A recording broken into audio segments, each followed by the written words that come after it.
My wife had strictly forbidden me from visiting her farm, but after her death the lawyer handed me the keys and said, "Now it's yours." I planned to sell it. Until I opened the door and froze. Inside was entry. Chapter 1. The farm she hid from me when Margaret died. The world didn't pause, not even for a second. I stood beside her freshly dug grave, cold wind biting through my suit, wondering why I felt more confusion than grief. We had been married 31 years, yet in the final 5, she had grown distant, quiet, secretive, as if she were always guarding something just beyond the edge of speech. I blamed the illness. Now, I wasn't so sure. 3 days after the funeral, her lawyer called. "There's something she wanted you to have," he said. She was very clear about the timing, only after her passing. I thought it would be jewelry, maybe a letter, some final goodbye. But when I arrived at the office, he handed me a manila envelope. Inside were 2 keys, old brass ones, and a handwritten note that simply said, "Crescent Pines Farm. It's yours now. Don't sell it until you've seen it with your own eyes." I blinked. Crescent Pines. I hadn't heard that name in decades. Margaret had always told me it was sold off before we married, said it was where she grew up, where the past belonged, not the future. She never let me visit. Every time I brought it up, she'd stiffen and say, "Leave the ghosts where they sleep." And so I did. But now, the keys trembled in my hand, like they knew something I didn't. I drove out the next morning. The sun was just rising over the misty Kansas fields when I pulled off the dirt road and saw the sign nailed to an old oak tree. Crescent Pines. Keep out. The gate was rusted but unlocked, and the path beyond was swallowed by overgrown weeds. The farmhouse stood in the distance, a crooked silhouette of weathered wood and sagging rooflines. It looked forgotten, like time itself had turned its back. Still, something about it pulled at me. I stepped out, keys in hand, and crossed the yard. The porch creaked under my boots, the front door stuck, groaning like it hadn't been opened in years. But when it gave way and I stepped inside, I froze. Because right there, in the front hall, was a fresh bouquet of lavender in a ceramic vase. Not dried, not dusty. Fresh. And next to it, resting neatly on the table, was Margaret's scarf, the same one she was wearing the day she collapsed. My fingers trembled, the air smelled like her perfume, lilac and clove, and there was no sign of dust, no cobwebs, no decay. This place had been lived in, recently. My heart began to race. Who had been here? Who still was? And why had she never told me? Chapter 2. The journal that spoke after death. The scent of Margaret's perfume lingered in the hallway like a ghost that refused to leave. I took a cautious step forward, heart thudding like a war drum. The farmhouse was silent, yet alive. Not abandoned, but preserved, as if frozen in time by someone who loved it too much to let it rot. Dustless furniture, polished wood, a fire pit that looked like it had been used, recently. I wandered room to room, the weight of 31 years pressing heavier with each step. In the living room an old armchair faced the window. A knitted blanket, one I hadn't seen before, rested neatly on its arm. In the kitchen, dried herbs hung above the stove. A kettle sat on the burner, clean but unused. This wasn't just a memory of someone's life, it was a life still in motion. Then I found the study. The door creaked open, revealing shelves of leather-bound books and a single desk lit by a shaft of sunlight. A black journal sat in the center of the desk, closed but not dusty. It was Margaret's handwriting on the cover. "For Charles, if you're reading this, I'm gone." My knees weakened, and I eased into the chair like an old man twice my age. The first page was dated 4 years ago, the same year she began withdrawing from me, retreating into silence. My hands shook as I read. April 14th. He doesn't know, and maybe that's a mercy. There are things I've done, truths I've buried so deep, I fear what they'd do to him. But time is running out, and the past refuses to stay quiet. I need to prepare him for the farm and what it holds beneath. Beneath. I flipped pages rapidly, her words unraveling a tale I never could have imagined. She wrote of a man, her grandfather, a cruel tyrant who owned the land before her, a man who believed in bloodlines and punishment. She hinted at something that happened in the 1960s, something terrible, and how she had spent her life trying to cover it up, right down to forbidding me from ever setting foot here. They say you can bury the dead, she wrote on one page, but what about secrets? What about the kind of shame that shapes generations? I flipped to the back of the journal. There was a map, a rough sketch of the farmhouse layout, but with one addition, a red X behind the barn, and beneath it, in shaky penmanship. If you truly love me, Charles, go, find it, and forgive me. The weight of the key in my pocket suddenly felt heavier. I looked out the window toward the barn. The journal lay open in front of me, whispering truths from beyond the grave. And I realized I didn't just inherit a property, I had inherited a confession, and somewhere out there was a truth Margaret died with, or thought she did. Chapter 3. The woman in the woods. The morning fog clung to the hills like a secret that refused to lift. I followed the crude map from Margaret's journal, boots crunching over brittle leaves and frosted grass, until I reached the edge of the woods behind the barn. The red X on the map pointed somewhere beyond a line of old oak trees, a place where the forest grew unnaturally still. And that's when I saw her, an elderly woman standing alone beneath a crooked pine, long gray hair braided neatly down her back, worn shawl, bare feet. She wasn't startled by me. In fact, she looked like she'd been waiting. "You came," she said softly. Her voice was hoarse like unused wind chimes. "You look just like he did before the war broke him." "I think you have me confused with someone else," I said cautiously. She smiled sadly. "I don't. You're Charles Bennett, and you married Margaret Vaughn, which means you finally read the journal." My mouth went dry. "How do you know about the journal?" She didn't answer. Instead, she beckoned me deeper into the woods, her pace slow but sure. Every instinct screamed at me to turn back, but something in her gaze, sorrowful, knowing, kept me moving. We came upon a small clearing. In its center stood a crumbling stone foundation of what once may have been a shed, moss-covered and half swallowed by the earth. She pointed to it. "This is where it started." "Started what?" Her eyes locked with mine. "The Vaughn family curse." She explained slowly, painfully, like each word cost her something. She was Margaret's aunt, Evelyn Vaughn, thought long dead. Cast out by her brother, Margaret's grandfather, after a family scandal that nearly destroyed them. Margaret had secretly kept in contact with her for decades, protecting the truth the family buried. "Margaret was never free from this land," Evelyn whispered. "She inherited more than soil and trees. She inherited a legacy of cruelty, of silence.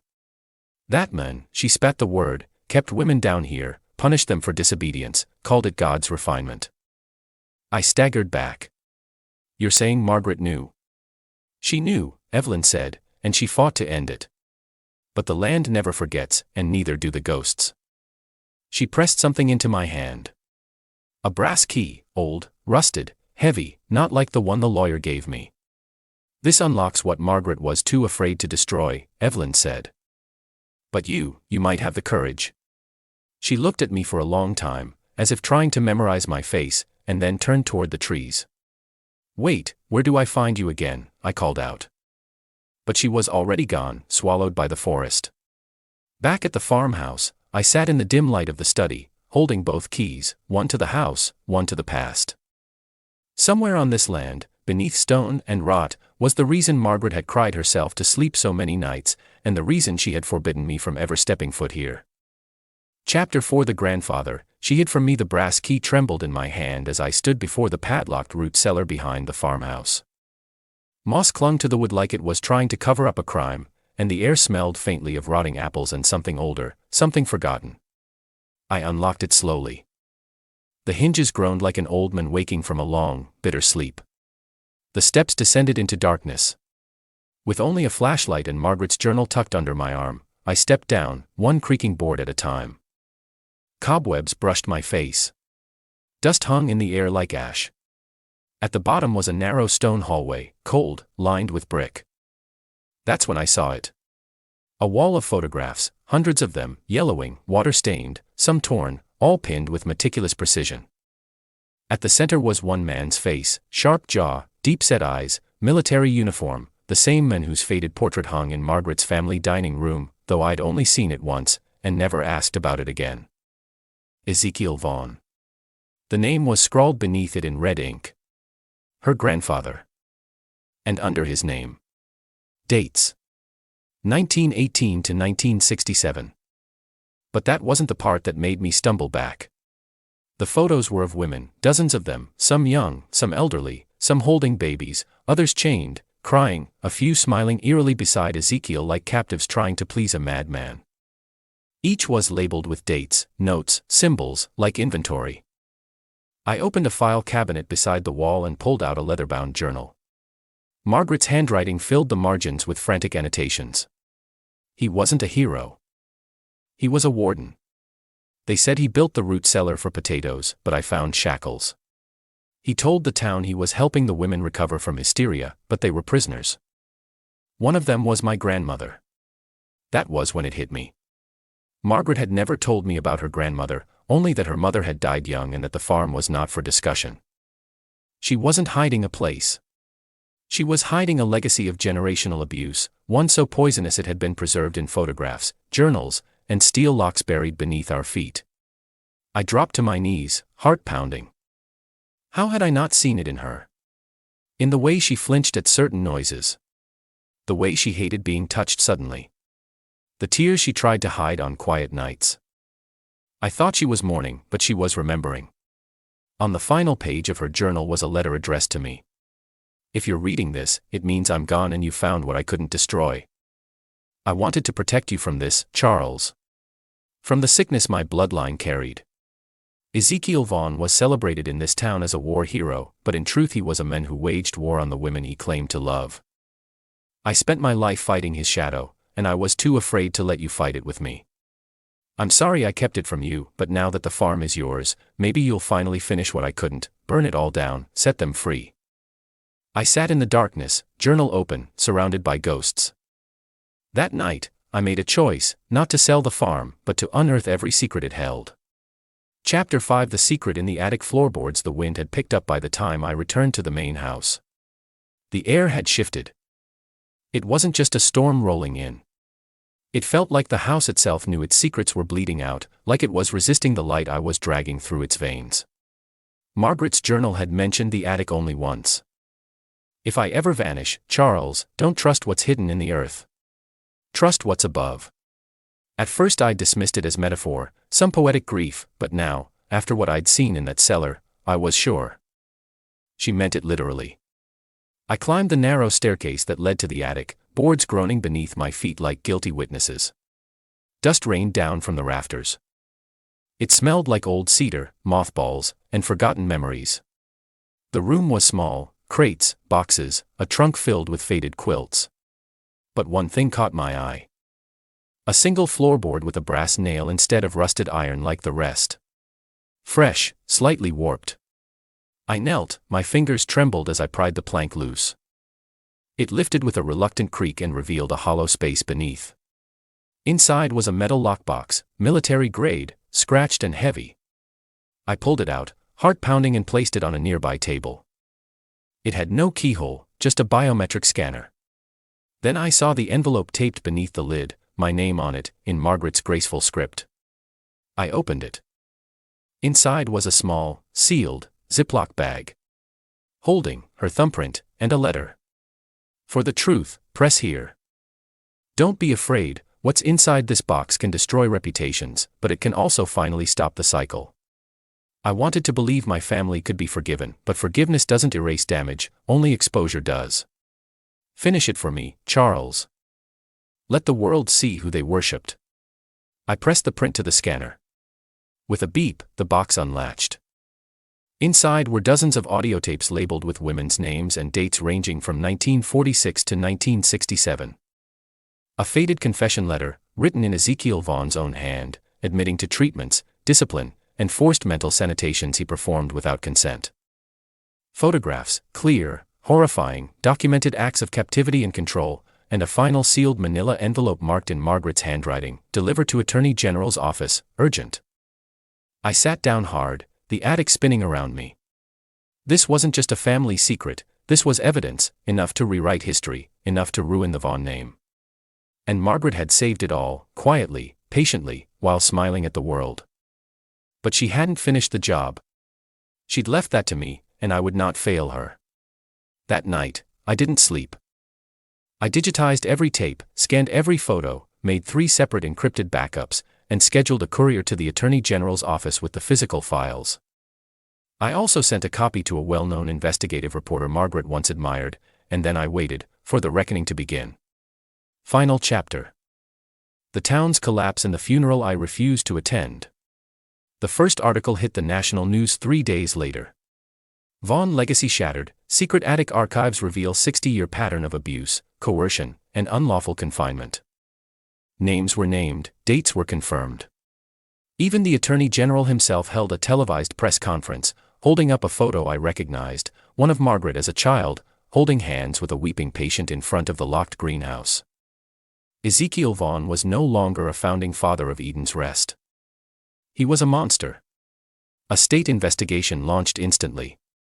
The town's historical museum, funded almost entirely by the Vaughn family, was shut down pending a full forensic sweep. 2 former mayors and 1 sitting state senator were subpoenaed for their roles in suppressing Margaret's early reports. The family chapel was vandalized. The Vaughn estate, once a mansion on a hill, had its gates torn down by protesters. And the funeral, the one they'd begged me to attend. I received the invitation on thick parchment, gilded edges, faux elegance to mask rot. You were her husband. It would be disrespectful not to attend. Disrespectful. They locked her away, isolated her for years under the pretense of mental instability. They made her believe silence was survival. No. I would not stand by her graveside, surrounded by cowards. Instead, I returned to the attic, lit a candle, and read her journal one final time. The ending I hadn't dared read before. They will gather with hollow eyes and shaking hands and pretend to cry. But I left my legacy in ink, in film, in stone, not in flowers. Charles, you are free now, and so am I. The town collapsed, not in flames, but in shame. Eden's Rest became a symbol, a case study, a reckoning. But Margaret's story, her voice, lived on. A foundation was created in her name, helping women who had been silenced, abused, or gaslit by powerful families like hers. I didn't attend the funeral, but I gave her something better. Justice, and a legacy no one could bury. Epilogue. The final orchard spring returned slowly to the farm. The snow thawed in ribbons across the hills, revealing the edges of the old orchard. The one Margaret had always described as just trees and silence, whenever I'd asked. I used to imagine it as lifeless, forgotten, a metaphor for the distance between us. But now, standing beneath its awakening branches, I saw it differently. Each tree bore a metal tag with initials, dozens of them, etched by hand. AVMEJTMV. I realized with a lump in my throat, these were not initials of relatives, they were patients, victims, survivors. The orchard wasn't just a patch of trees, it was a graveyard without gravestones. A memorial Margaret had built in secret, one sapling at a time, for every soul they'd silenced. And in the center stood one final tree, its roots exposed where she'd tried to replant it before she died. Beneath it, I buried the last thing I had of her, her journal, wrapped in the same scarf she'd worn the day we met. I pressed the soil down slowly, my fingers trembling, and whispered, "They'll never erase you, not again." The wind stirred, and for the first time in months I felt peace. That orchard, her orchard, would never be paved over or sold, I made sure of it. The land was donated to a women's shelter, with a clause in the deed, "This orchard is sacred, no tree is to be cut, no name forgotten, and no woman silenced." Margaret was gone, but her story had bloomed into something greater. She had planted justice, and I was just the man who watered it.